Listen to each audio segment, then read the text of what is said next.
Welcome back to For Black Mompreneurs, the podcast where we keep it real about building businesses while raising families. I'm your host, Femi Lewis, and today we're having a long overdue conversation. We're talking about taking off that cape. Yes, that invisible cape that so many of us wear, trying to be everything to everyone. Today's episode is titled, Take Off the Cape, You're Not Superwoman. And honey, let me tell you, sis, we need to have this talk really badly. So if you're listening while folding laundry at 11 o'clock, or you're answering client emails during your kids' soccer practice, or haven't taken a real lunch break in a week, this one's for you. So let's dive in. I vividly remember when I first started getting a lot of clients. I was working around the clock to meet deadlines, managing my kids' activities, and keeping up with marketing the business. It was a lot. I was always tired. I mean, let's be real.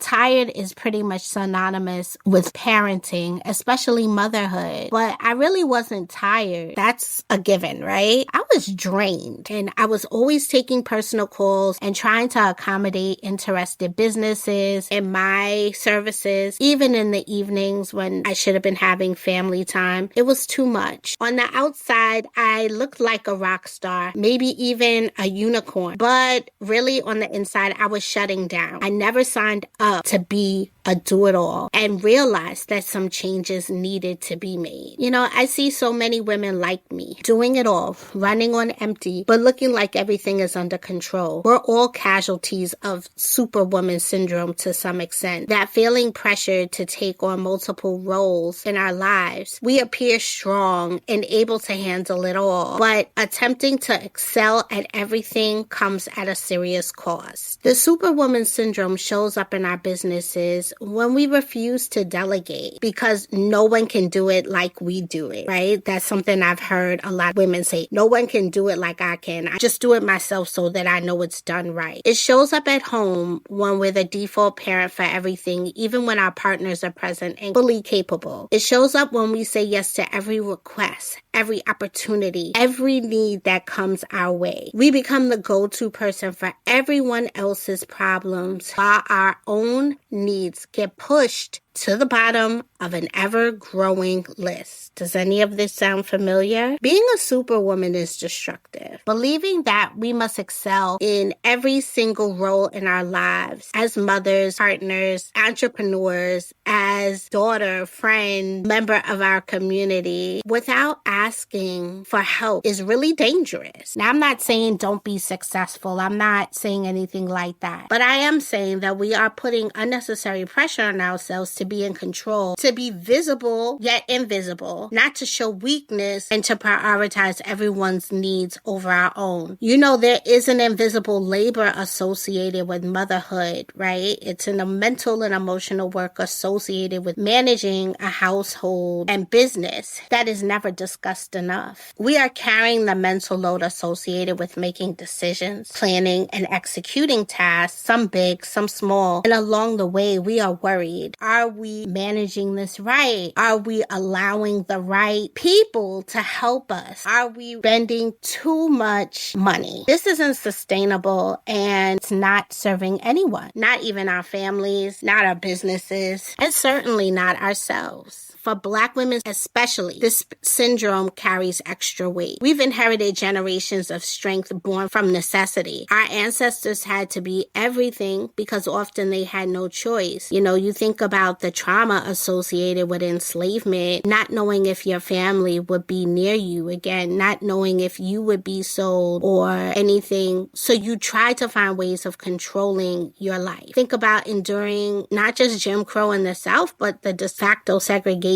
in other parts of this country. We did that all, right, while we were working. Whether they took days work or had the opportunity to become educated, we still had to manage ourselves, and we had to manage our community. We were in church ministries and other civic organizations, laying the foundation for the civil rights movement. And, our ancestors, these women, they made work possible for men to lead and for our parents to be active protesters. And they did it, and it was necessary for our survival. And now we need to think about our success. Carrying the Superwoman cape, which belonged to our ancestors, is heavy. And let's not kid ourselves. We are still faced with systemic racism and currently faced with the dismantling of systems in this country that were established to provide protections for all Americans against discrimination. So, with that in mind, we do need to have active armor on to fight against these forms of oppression. And even though we are faced with many challenges, we don't just have to push through. We have to acknowledge our needs so that we can fly high without feeling weary and putting on a game face. So to do this, we need to work with intentionality and find time to rest. Now, there are women who will say that they have no choice but to wear the cape. They can't take it off because they believe being a superwoman is empowering. It's a source of pride. We shouldn't retreat from our responsibilities and focus on taking care of ourselves. Our family and our community need us, and we need to be present always. Some will also argue that women have proven that they can juggle lots of things. They have the ability to manage a lot of responsibility. And so to stop or scale back implies that they are less capable or they lack the strength, making their accomplishments less valid. I don't know how I feel about that.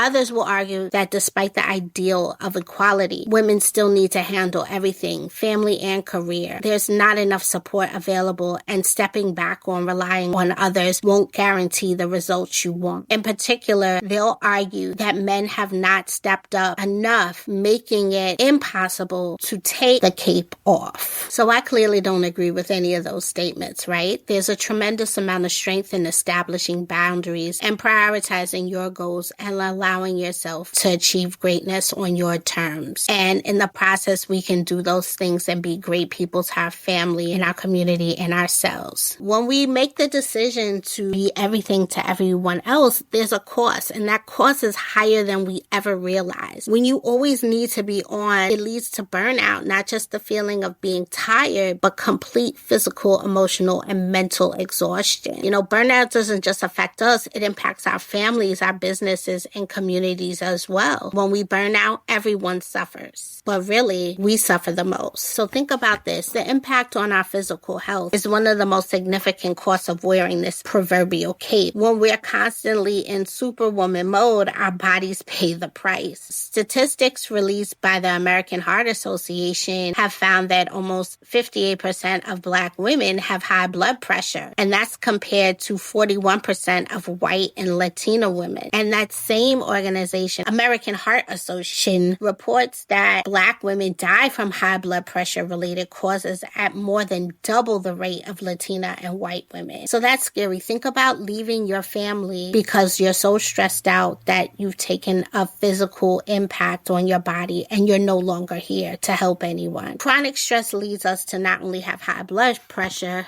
but also a weakened immune system, and that hinders our ability to truly lead our families and businesses effectively. So think about this. When we do too much, we're met with things like insomnia because we're worried about all that needs to be done, and as a result, we can't even get the rest we deserve. And that's crazy. Or we're flying high with our capes, flapping in the wind, and then a big old headache comes and makes us land right when things need to get done. So we have to work through those moments in pain, or in some cases, just take the L. That's your body saying, I've been holding it together, but I need to rest. And none of these ailments, from chronic illnesses to a headache, leave us in a position to lead our families or our businesses well. There are also mental health consequences associated with the Superwoman Syndrome. We're not just managing our own tasks, we're managing everyone else's emotions, their schedules, and their needs as well. And this can lead us to anxiety, depression, and if that feeling of being overwhelmed, that never quite goes away and crushes our mental load. When we start to lose ourselves in all of these roles we're playing, it makes us feel less secure in our abilities, forcing us to take further control so that we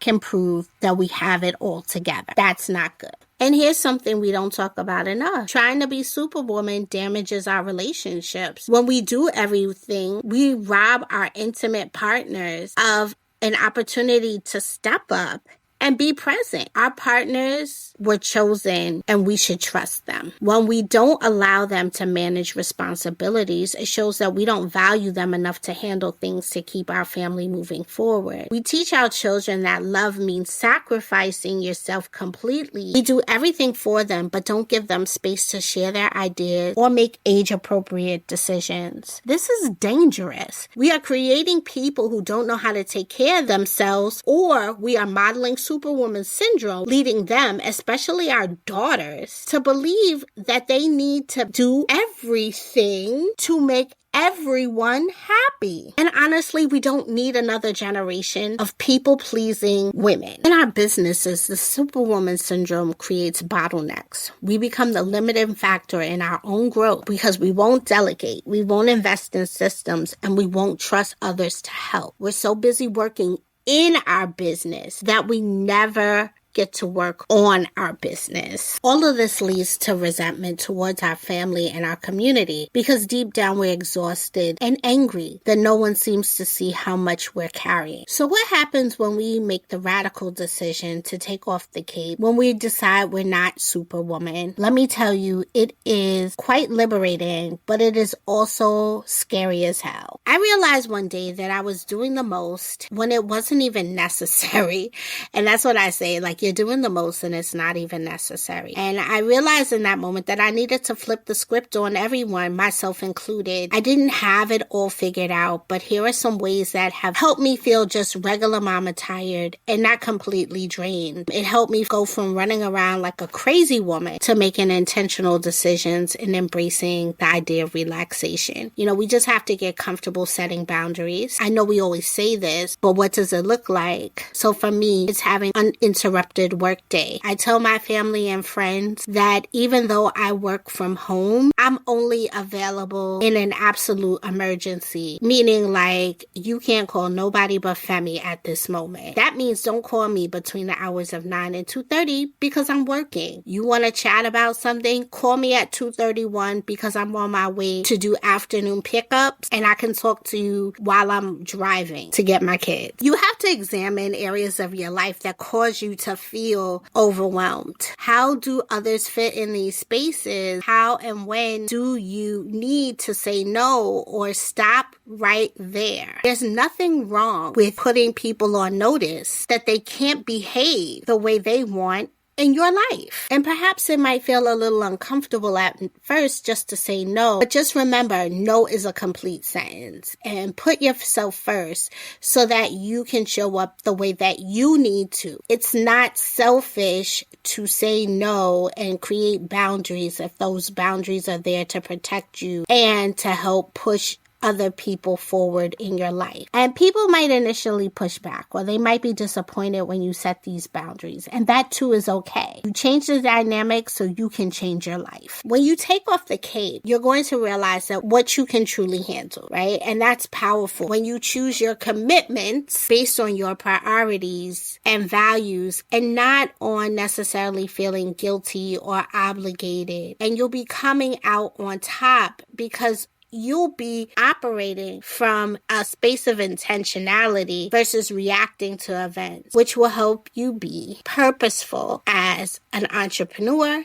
and as a mother. When you take off this cape, your relationships are going to improve too. Your partner learns to step it up. Your children develop independence and problem-solving skills. Your friends and family learn to appreciate the time and energy you do give them because it's no longer taken for granted. You have to tell people exactly what you are capable of doing well and what you need help with. And in some cases, create non-negotiables so that they can stand on their own 2 feet, sometimes with you and sometimes without you. In your business, taking off the cape means you can focus on high-value activities. You invest in systems, you delegate tasks, and you create processes that allow your business to run without you being involved in every single decision. This mindset will put you on the roadmap to sustainability. So when you operate from this place of wholeness rather than depletion, there's a ripple effect. You're going to have more to give. And what you give comes from a place of choice and love love, not obligation and resentment. And so now you've got more time because you're not,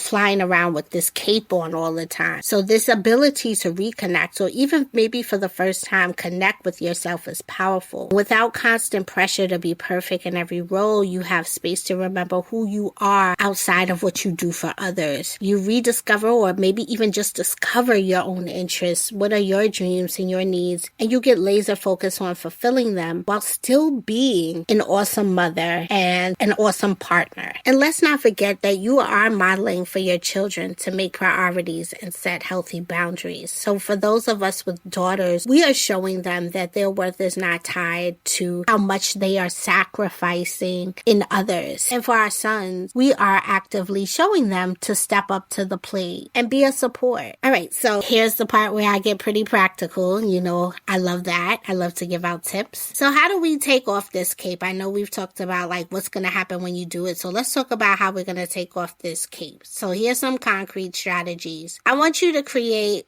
a not to-do list. Write down all the things you're currently doing that someone else could do or that don't actually need to be done at all. This isn't about being lazy. It's about being strategic with your energy. So for me, it was doing things like getting a virtual assistant to support me in my business so I could, focus on other things. In my home life, it was doing Instacart so that I could reclaim an hour. So maybe I took 15 minutes to order my groceries, but then in that hour that it took someone else to pick up the groceries, I could focus on doing something in my house that needed to be done, or I could be doing something in my business. So it's all about reclaiming time. Now, I don't want you to take everything on at once. I just want you to start small because everything is not going to change at once. It's going to be a process. I want you to pick one area where you're going to start saying no or delegating tasks. And perhaps it's sharing with your kids that they have to choose one activity instead of 3 because you too need to rest. Maybe it's hiring a personal cleaning lady to help you keep your home together and a virtual assistant for your business.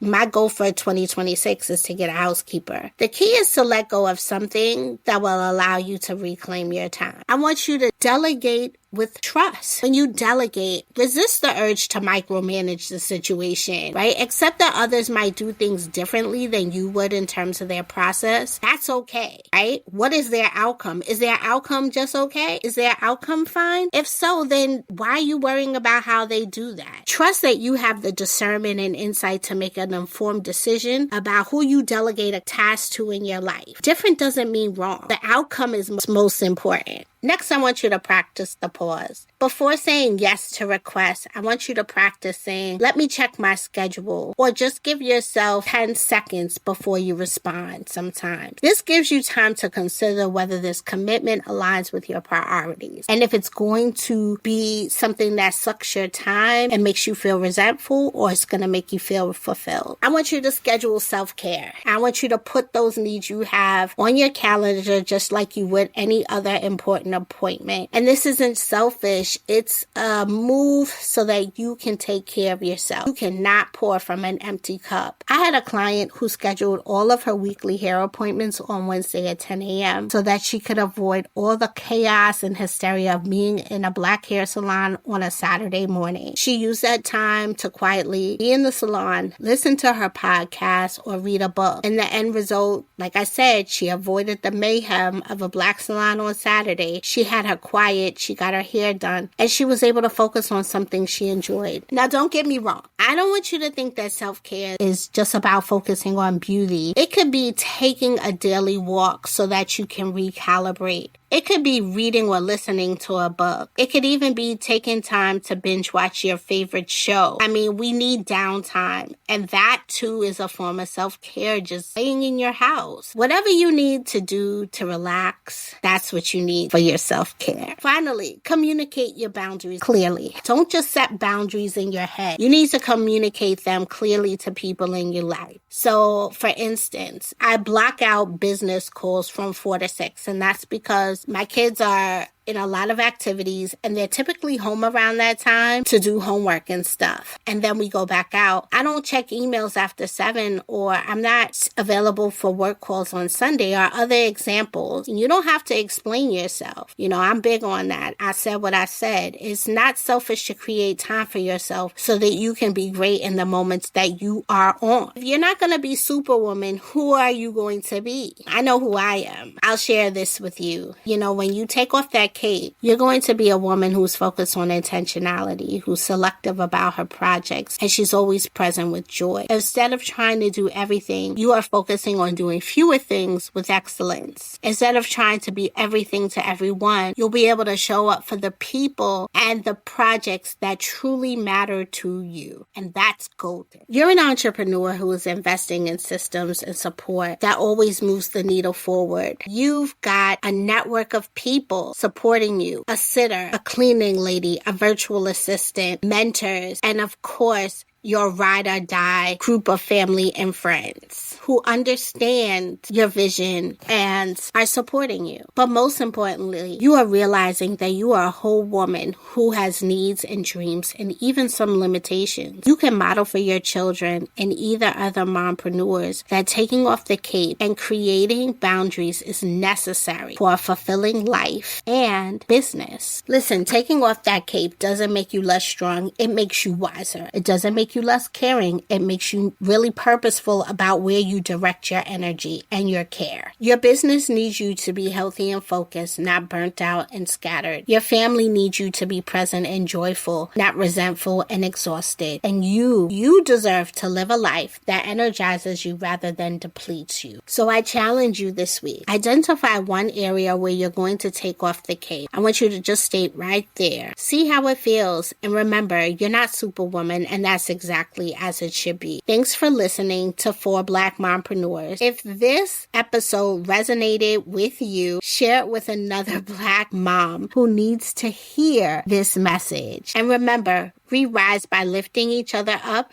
not by carrying everything ourselves. Until next time, I want you to keep building, keep growing, and keep taking care of yourself. Peace.